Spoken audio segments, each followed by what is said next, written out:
তো বন্ধুরা শ্বশুর বাড়ি থেকে এখন আবার বাপের বাড়িতে আসলাম। মানে আজকে ভীষণ শরীরটা পরিশ্রম হয়ে গেলো, 4 বার আপ ডাউন। তা মেয়ে তো স্কুল দিয়ে এখানে আসছে, এখন তো মেয়েকে নিয়ে যেতে হবে, তাই না? এখন যাচ্ছে, মেয়ে স্কুল থেকে আসছে, এই মেয়েকে নিতে আসলাম। বৌদিও রান্না করেছে, খাওয়া হয়নি, যাচ্ছি। বাবা ভাদরি খাওয়া শেষ করে দিলাম। ভাদরি খাওয়া শেষ।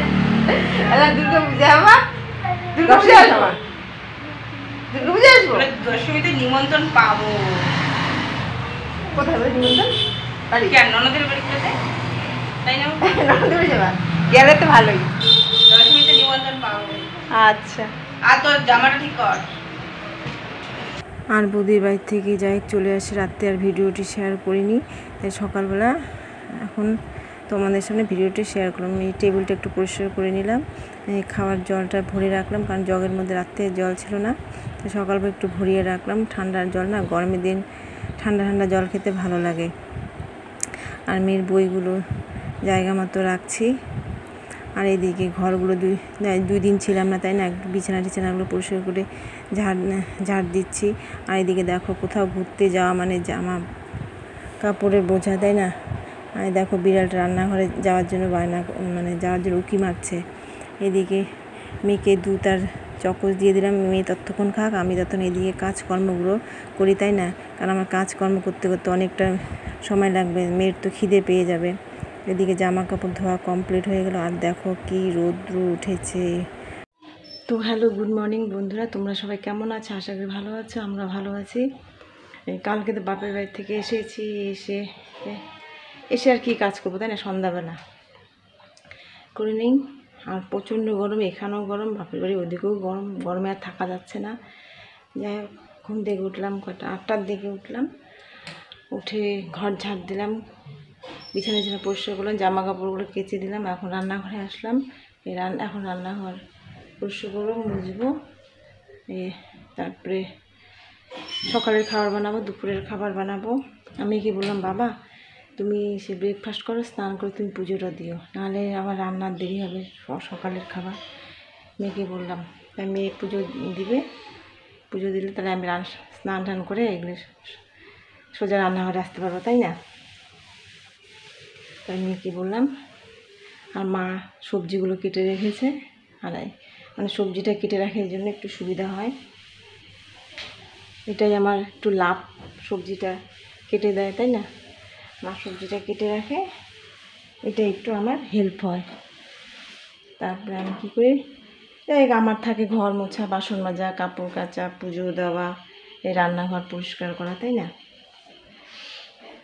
মা একটু আমাকে সবজিটা কেটে দেয়, এটা একটু আমার সুবিধা হয়, নাহলে আরও একটু রান্না দেরি হয়ে যেত। আর ওদেরও কাজ থাকে, গরু ছাগল হাঁস, ওদের খাবার রেডি করতে লাগে, এসে ঘাস কাটতে লাগে, প্রায় অনেকটা সময় লাগে। 7টার দিকে বের হয়, ঘরে ঢুকতে কটা 10:30 11টার দিকে আসে, এসে তারপরে ব্রেকফাস্ট করে আবার গরু ছাগলের খাওয়া কি ভাতের ফ্যানটা নিয়ে আসে, এদিক ওদিক থেকে নিয়ে আসে, এর বাড়ি ওর বাড়ি থেকে নিয়ে আসে, তারপরে আবার দুধ দিতে যায়, দুধ দিয়ে এসে আবার গরু ছাগলের কাজ, প্রায় 1টা 1:30টা পর্যন্ত কাজ করে গরু ছাগলের কাজ। তারপরে আবার 1.5-2 ঘন্টা রেস্ট করে, বিকালবেলা আবার গরু ছাগল আবার ঘাস কাটে, আবার ওগুলোকে কী করে ওই ঘরের মধ্যে রাখে ঠাকে। যাই হোক, এগুলি আমাকে সবজিটা কেটে দেয়, এটা একটু আমার সুবিধা হয়। তো ঠিক আছে বন্ধুরা, তোমরা একটু পাশে থেকো। এই মেয়েকে পুজো দিতে বলেছি, মেয়ে স্নান করে এখন পুজো দিচ্ছে, আর মেয়ে শুধু চকোস আর দুধ খেয়েছে, তাই বলছে বাবা তুমি তো চকোস আর দুধ খেয়েছো, আর স্নান করে পুজো দাও। যাই হোক, মেয়ে কথাটা শুনলো, ভালোই হলো।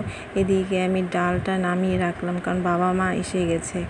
এদিকে ডালটা নামিয়ে ওদের জন্য রুটি বানাচ্ছি, আর এদিকে একটা ওভেনে ভাত হচ্ছে, আবার চা বানাবো। যাই হোক, তাড়াতাড়ি করে রুটিটা বানিয়ে দেই, ওরা খেয়ে গেলে যাই হোক এদিকে আমি কাজগুলো আস্তে ধীরে করতে পারবো, তাই না? এই জন্য ডালটা এখন নামিয়ে রাখলাম, ওদের জন্য রুটিগুলো ফটাফট বানিয়ে দিচ্ছি। আর গরমে থাকা যাচ্ছে না, কি বলবো আর, এত গরম।